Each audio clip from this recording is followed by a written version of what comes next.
Romanceiro da Inconfidência, de Cecília Meirelles. Chegamos ao romance 49, ou de Cláudio Manuel da Costa. Perdeu algum poema? Os links estão aqui embaixo na descrição do vídeo para você consultar quando quiser. Sejam todos muito bem-vindos. Para você que não me conhece, meu nome é Valquíria. Cláudio Manuel da Costa foi preso e interrogado em 2 de julho de 1789. O poema é dotado de uma vivacidade impressionante. Há uma série de versões anônimas em discurso direto sobre a causa de sua morte.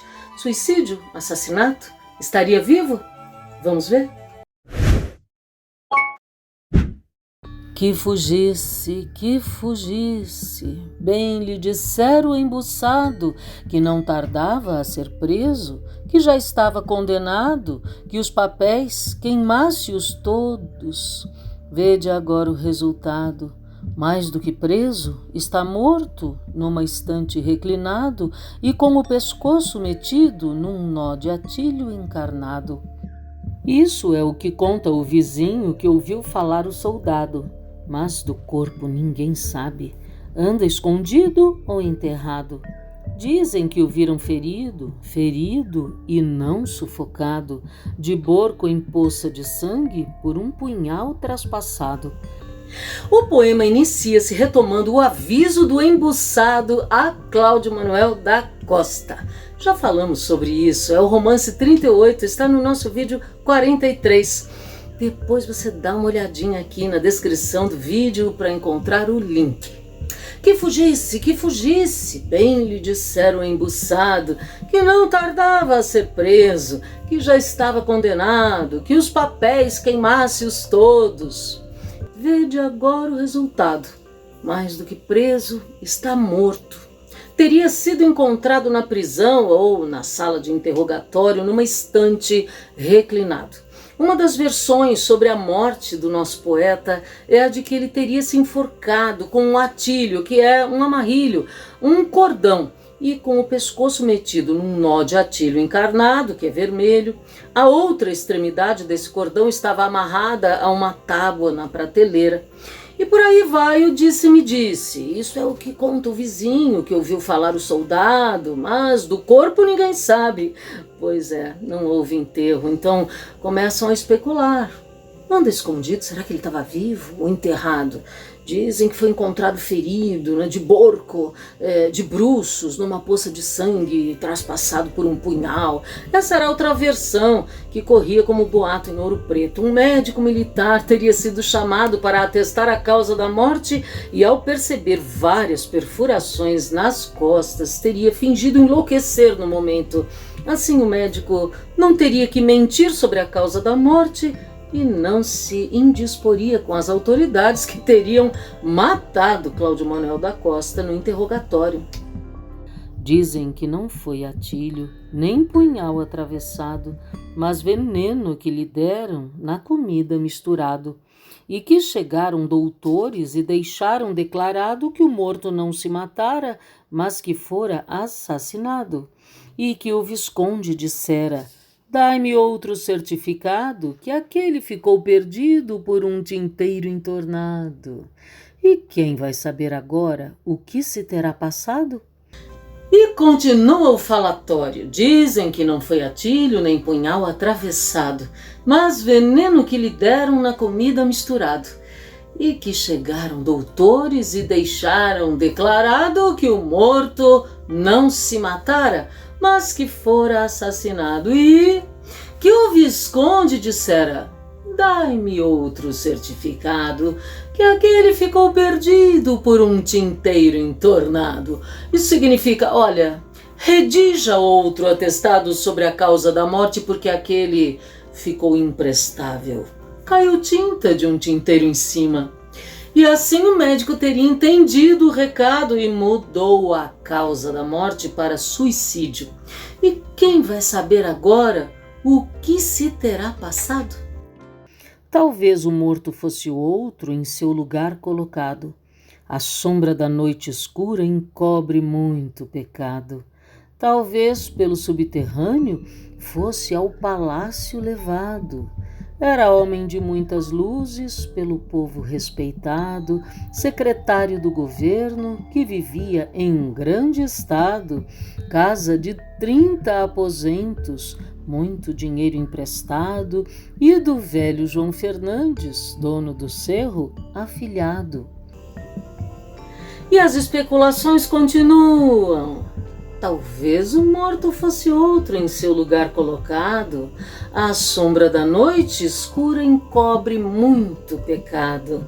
Talvez pelo subterrâneo fosse ao palácio elevado. Era homem de muitas luzes. Luzes aqui significa ilustrado, culto, mas não deixa de aludir à ligação de Cláudio Manuel da Costa com as ideias iluministas. Era um homem pelo povo respeitado, secretário do governo, que vivia em grande estado, casa de 30 aposentos, muito dinheiro emprestado. Como ele era um homem muito bem de vida, havia muita gente que lhe pedia dinheiro emprestado e ele emprestava. Cláudio não era um novo rico, era afilhado de João Fernandes, lembra dele? O dono do Cerro Frio, marido de Chica da Silva. Por que tantas dúvidas? Por que teria sido levado à casa do Visconde? Por que teriam colocado outro corpo em seu lugar? Havia uma suposição de que ele tivesse feito um acordo, tivesse assinado um depoimento que eles queriam e safou-se, não é? Então a dúvida, estaria morto ou estaria vivo, escondido em algum lugar? Não creio que fosse morto por um atilho encarnado, nem por veneno trazido, nem por punhal enterrado. Nem creio que houvesse dito o que lhe fora imputado. Sempre há um malvado que escreva o que dite outro malvado e por baixo ponha o nome que se quer ver acusado. Entre esta porta e esta ponte fica o mistério parado. Aqui Glauceste Satúrnio, morto ou vivo disfarçado, deixou de existir no mundo, em fábula arrebatado, como arca de ultramarino, em 1000 amores enleado. Não creio que fosse morto por um atilho encarnado, nem por veneno trazido, nem por punhal enterrado, nem creio que houvesse dito o que lhe for imputado. Imputado é atribuído a ele, nesse caso, como depoimento, ou seja, alguns acreditavam que o depoimento dele tivesse sido forjado. Sempre há um malvado que escreva o que dite outro malvado, e por baixo ponha o nome que se quer ver acusado. Ainda que ele tivesse feito um acordo para sair livre, teria que se esconder pelo resto da vida, o que não deixaria de representar uma morte também, não é? Para o mundo. Essa última estrofe deslocada para a direita e em itálico é muito especial. Quem será que fala?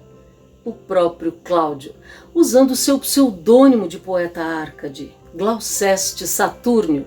Porque de fato, como poeta que era, ele nunca morreu e vive ainda encantado em suas palavras, como diria Guimarães Rosa, como se ele vivesse em seus versos Árcades, enleado em 1000 amores, carpe diem. Entre essa porta e esta ponte fica o mistério parado. Aqui ele falando, Glauceste Satúrnio, morto ou vivo disfarçado, deixou de existir no mundo. Em fábula arrebatado, ele foi arrebatado pela fábula do arcadismo que esses poetas brasileiros aprenderam lá na Europa, do outro lado do mar. Por isso, ele continua vivendo como um Árcade ultramarino, em 1000 amores enleado, envolvido. Quer encontrar Cláudio Manuel da Costa ainda vivo? Ele está nos seus versos, encantado. Siga-nos no Instagram, lá damos algumas dicas de 30 segundinhos sobre língua portuguesa. No próximo vídeo, Romance 50 ou de Inácio Pamplona. Espero você!